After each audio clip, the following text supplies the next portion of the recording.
सज्जनों,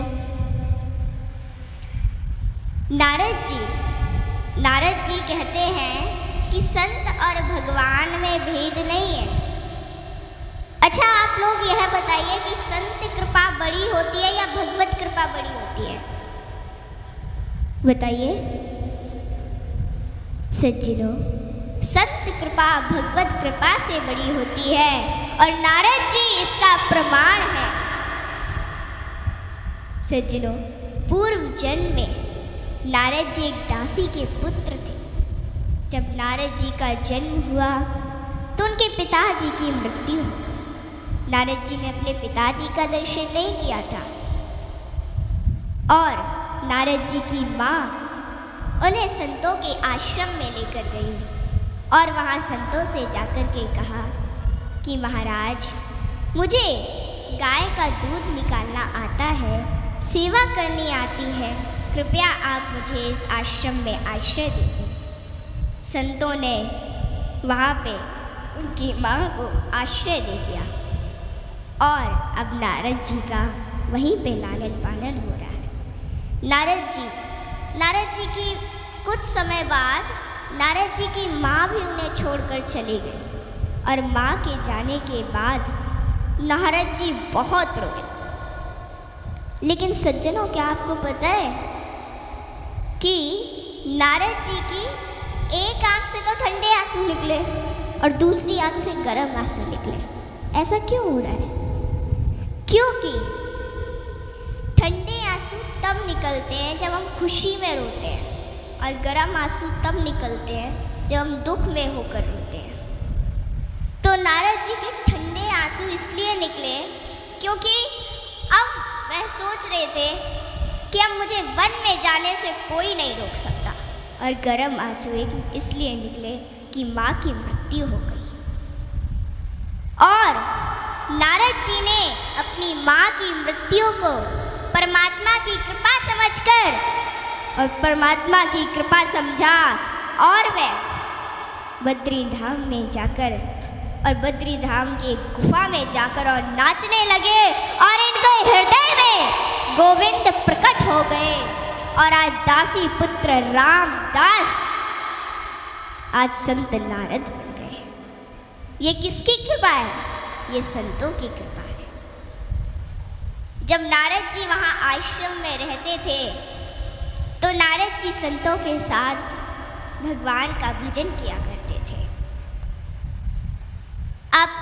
आप लोगों को तो यह पता होगा कि मीरा जी जब वृंदावन आई और वृंदावन आने से पहले जब राणा जी ने और लोगों ने उनसे पूछा कि तुम्हें क्या मिला संत बनकर, तुम्हारे पास सब कुछ था, हाँ?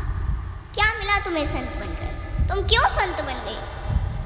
तो मीरा जी ने बड़ी सुंदर बात कही कि जिसको सोना नहीं मिलता वो डायमंड पहनकर काम चलाते हैं, और जिसको डायमंड नहीं मिलता वो सोना पहनकर काम चलाता है, लेकिन जिसको रतन मिल जाता है प्यारे, उसका महल अट्टारियों में मन नहीं लगता। मीरा जी ने सब कुछ छोड़ दिया। मीरा जी ने कहा कि पायो जी मैंने राम रतन धन पायो, पायो जी मैंने कृष्ण रतन धन पायो। और जब लोगों ने कहा कि तुम्हारे पास तो सब कुछ था, महल अट्टारियां सब कुछ था, और राणा ने भी यही बात कही, तो मीरा जी ने कहा कि राणा जी तेरे महलों में आग लगे, राणा जी तेरे महलों में आग लगे। मैं तो चली गोवर्धन राणा, मैं तो चली वृंदावन राणा, मेरे सोए भाग्य जगे, राणा जी तेरे महलों में आग लगे, राणा जी तेरे महलों में आग लगे। कि हमें ये सोना चांदी कुछ नहीं चाहिए, आग लगे तुम्हारे सोने चांदी में, हमें तो बस हमारा कन्हैया चाहिए। सज्जनों, कि पानी में डूबे तो मृत्यु निश्चित, पानी में डूबे तो मृत्यु निश्चित, और भक्ति में डूबे तो मुक्ति निश्चित। दुनिया रचने वाले को भगवान कहते हैं और संकट हरने वाले को हनुमान कहते हैं। ना किसी को नाराज करके जियो, ना किसी से नाराज होकर के जियो। जिंदगी बस कुछ पलों की है, सबको खुश रखो और खुश होकर के जियो। पांच तत्व का पुतला प्राणी सूरज सबकी न्यारी, कलाकार है कैसा भगवान उससे दुनिया हारी। जैसी करनी वैसी भरनी, कर ले सुंदर काम, रेमन अब तू चेत जा, भजले हरि का नाम। जिंदगी मिली है तो कुछ करके दिखाओ, जिंदगी मिली है तो कुछ करके दिखाओ। वक्त अगर खराब है तो उसे बदल के दिखाओ। मित्र वही जो भीड़ में खोने ना दे, और लक्ष्य वही जो रात में सोने ना दे। जिसकी गति और मति सत्य की होती है, उसका रथ आज भी श्री कृष्ण चलाते हैं। भाग्य कोई लिखा हुआ दस्तावेज नहीं है, इसे तो रोज रोज स्वयं लिखना पड़ता है। हाँ? औलाद की खातिर किसी का हक मत खाओ। औलाद काबिल हुई तो खुद कमा लेगी, और नालायक हुई तो आपका बना बनाया सब जाया कर देगी। जिन खेतों में बारिश नहीं होती वहाँ की फसलें खराब हो जाती हैं, और जिन घरों में धर्म संस्कार नहीं होते वहाँ की नस्लें खराब हो जाती हैं। हमारे जीवन में 7 सुख होते हैं। अगर ये 7 सुख है ना आपके पास तो हम धन्य हैं। और वो 7 सुख कौन कौन से सुख होते हैं? पहला सुख निरोगी काया, दूजा सुख घर में माया, तीसरा सुख कुलवंती नारी, चौथा सुख पुत्र हो आज्ञाकारी, पांचवा सुख स्वदेश में वासा, छठवां सुख राज हो पासा, सातवां सुख संतोषी जीवन, ऐसा हो तो धन्य हो जीवन। हाँ? आवत ही हर्ष नहीं, नैनन नहीं स्नेह। आवत ही हर्ष नहीं, नैनन नहीं स्नेह, तुलसी तहा न जाइए कंचन बरसे में। कि जिस स्थान या जिस घर में आपके जाने से लोग खुश ना होते हो, और उन लोगों की आंखों में आपके प्रति प्रेम और ना ही स्नेह हो, तो वहाँ हमें कभी नहीं जाना चाहिए, चाहे वहाँ धन की वर्षा क्यों ना होती हो। हाँ? यदि किसी बच्चे को उपहार ना दिया जाए तो वह थोड़ी देर रोता है, पर संस्कार ना दिए जाए तो जीवन भर रोएगा। शिक्षा कहीं से भी प्राप्त की जा सकती है, लेकिन संस्कार हमेशा घर से ही मिलते हैं। कुदरत यानी भगवान ने हमें आनंद ही आनंद दिया है, दुख तो हमारी खोज है। तीर को आगे छोड़ने से पहले पीछे खींचना पड़ता है। ठीक उसी प्रकार अच्छे दिनों के लिए बुरे दिनों से लड़ना पड़ता है। गति के लिए चरण और प्रगति के लिए आचरण बहुत जरूरी है। रिश्ता गहरा हो ना हो, परंतु भरोसा गहरा होना चाहिए, क्योंकि गुरु श्रेष्ठ वही जिसकी प्रेरणा से किसी का चरित्र बदल जाए, और मित्र श्रेष्ठ वही जिसकी संगत से रंगत बदल जाए।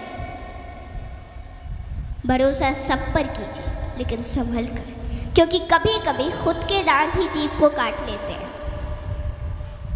इत्र मित्र चित्र और चरित्र किसी की पहचान के मोहताज नहीं, यह चारों तो अपना परिचय स्वयं देते हैं।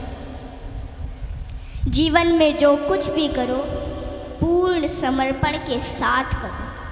प्रेम करो तो मीरा की तरह, भक्ति करो तो हनुमान की तरह, प्रतीक्षा करो तो शबरी की तरह, शिष्य बनो तो अर्जुन के समान, और मित्र बनो तो स्वयं कृष्ण के समान। आर्थिक स्थिति कैसी भी हो, खुश रहने के लिए मानसिक स्थिति का मजबूत होना जरूरी है। रावण जब मृत्यु शैया पर था तब उसने श्री राम जी से एक बहुत ही अच्छी बात कही कि मैं तुमसे हर मामले में बड़ा हूँ, उम्र में, बुद्धि में, बल में मेरा कुटुंब भी तुमसे बड़ा है, धन दौलत में भी मेरा राज्य तुमसे बड़ा है, फिर भी मैं हार गया और तुम जीत गए। जानते हो क्यों? क्योंकि तुम्हारा भाई तुम्हारे साथ था और मेरा भाई मेरे खिलाफ था। इसलिए सज्जनों, सदैव साथ रहिए, क्योंकि जब प्रेम बटा तो लिख गई रामायण, और जब संपत्ति बटी तो लिख गई महाभारत। हाँ, इसलिए अपने अपने घर में, भाई भाई में हमेशा साथ रहिए। भाई भाई का रिश्ता भगवान ने विपत्ति बांटने के लिए बनाया था, लेकिन यह तो संपत्ति बांटने तक ही सिमट कर रह गया। जब बिना भाई के रावण हार सकता है, भाई के साथ प्रभु श्री राम जी जीत सकते हैं, तो हम और आप किस घमंड में हैं? दुनिया में अमीर रोता है, गरीब रोता है, परंतु जो हनुमान जी का जयकारा लगाता है वो चैन की नींद सोता है, वो चैन की नींद सोता है।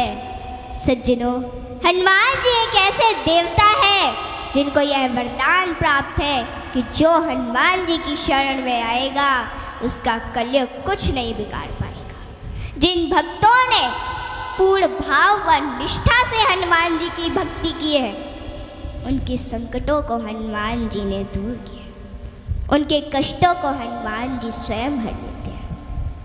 हनुमान जी के भक्तों को जीवन में कभी भी परिस्थितियों का सामना नहीं करना पड़ता है। सज्जनों, आज मैं आपको हनुमान जी के कुछ ऐसे प्रसंग बताती हूँ। नंबर 1, रामचरितमानस में हनुमान जी को महावीर कहा गया है। वीर शब्द तो बहुतों के लिए प्रयोग में लाया गया, जैसे भीष्म, भीम, मेघनाद, रावण इत्यादि, परंतु महावीर शब्द मात्र हनुमान जी के लिए प्रयोग में लाया गया है। सज्जनों, रामचरितमानस के अनुसार वीर वो है जो 5 लक्षण से परिपूर्ण: विद्यावीर, धर्मवीर, दानवीर, कर्मवीर और बलवीर। परंतु महावीर वो है जिसने 5 लक्षण के वीर को अपने वश में कर रखा, और राम जी में ये 5 लक्षण थे और हनुमान जी ने अपने वश में कर रखा था। कहते हैं ना कि भगत के वश में है भगवान, और हनुमान जी तो श्री राम जी की परम भक्त है। और रामचरितमानस की यह चौपाई इसे सिद्ध करती है कि सुमिर पवन सुत पावन नामू, अपने बस करी राखे राम। रामचरितमानस में हनुमान जी को महावीर बजरंगी भी कहा गया है। इंद्र के ऐरावत हाथी में 10,000 हाथियों का बल होता है। ऐरावत में कितने 10,000 हाथियों का बल होता है ऐरावत में। दिक्पाल में 10,000 ऐरावत जितना बल होता है, और इंद्र में 10,000 दिक्पाल जितना बल होता है। परंतु हनुमान जी की सबसे छोटी उंगली में 10,000 इंद्र का बल होता है। माताओं बहनों, हनुमान जी में इतना बल उनके आजीवन ब्रह्मचर्य पालन के कारण था। नंबर 2, एक बार हनुमान जी से प्रसन्न होकर माता सीता ने उन्हें हीरो का एक हार दिया और बाकी सेवकों को भी रतन जड़े आभूषण दिए। हनुमान जी ने उस हार को ले लिया माता से, और फिर उस हार के प्रत्येक हीरे को निकाल कर और घुमा घुमा कर देखने लगे, और फिर उन्हें चबा चबा कर जमीन पर फेंकने लगे। यह देखकर माता सीता को थोड़ा क्रोध आ गया और माता सीता तुरंत हनुमान जी से बोली कि हनुमान, ये आप क्या कर रहे हैं? इतने मूल्यवान हार को आप नोच खसोट कर नष्ट कर रहे हैं, नीचे फेंक रहे हैं। तो अश्रुपूरित नेत्रों से हनुमान जी बोले कि माते, मैं तो केवल इन रत्नों को खोलकर यह देखना चाहता था कि इनमें मेरे प्रभु श्री राम और माता सीता बसते हैं अथवा नहीं। आप दोनों के बिना इन पत्थरों का मेरे लिए क्या मूल्य है? वहाँ पे खड़े बाकी सेवक भी ये सभी घटना देख रहे थे और वे तुरंत बोले कि हनुमान, यदि इस निर्जीव वस्तु में श्री राम नहीं तो श्री राम कहाँ है? हनुमान जी ने कहा कि श्री राम तो मेरे हृदय में बसते हैं। और इतना कहते ही उन्होंने अपनी छाती चीर डाली और सज्जनों, माता सीता सहित सभी सेवकों को हनुमान जी के हृदय में प्रभु श्री राम के दर्शन। माताओं, भगवान हम सभी के हृदय में विद्यमान है, इन्हें कहीं बाहर खोजने की आवश्यकता नहीं है।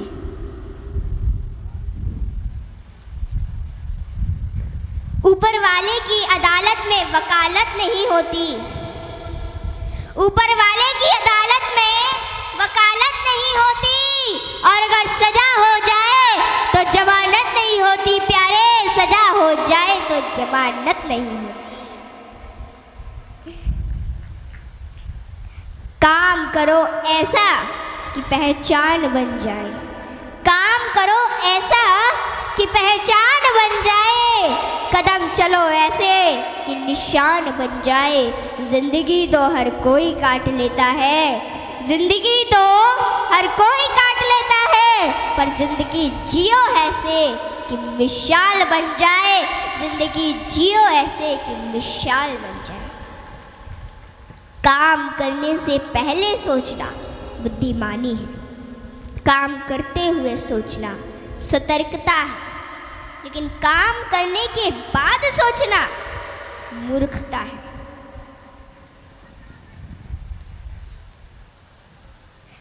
सज्जनों, सत्संग क्या है?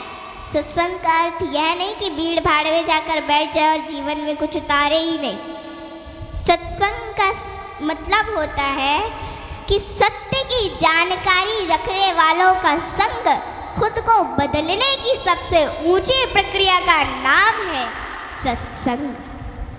सत्संग एक ऐसा ठंडक है जो तपे मन को शांत करता है। सत्संग एक ऐसा सत्य है जो झूठे इंसान को सत्य के मार्ग पर ले जाता है। सारे दुख निवारण निराश की एक अचूक दवा है सत्संग। छाता और दिमाग तभी काम करते हैं जब वो खुले हो, क्योंकि बंद होने पर दोनों बोझ लगते हैं। सच्चा साथी गोविंद हमारा, बाकी भूल भुलैया है। सच्चा साथी गोविंद हमारा, बाकी भूल भुलैया, भवसागर का एक ही माझी, अपना कृष्ण कन्हैया। भवसागर का एक ही माझी, अपना कृष्ण कन्हैया।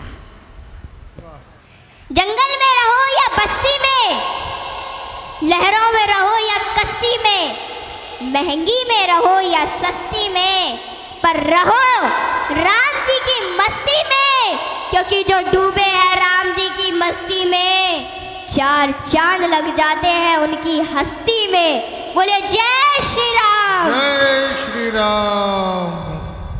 भजन मन वचन और तन तीनों से करना चाहिए। भगवान का चिंतन, मन का भजन करो। जीवन बहुत थोड़ा है, विचारों में ही बिता दोगे तो भजन से वंचित रह जाओगे। भजन सर्वोत्तम वही कि जिसमें कोई शर्त ना हो, जो केवल वचन के लिए ही हो।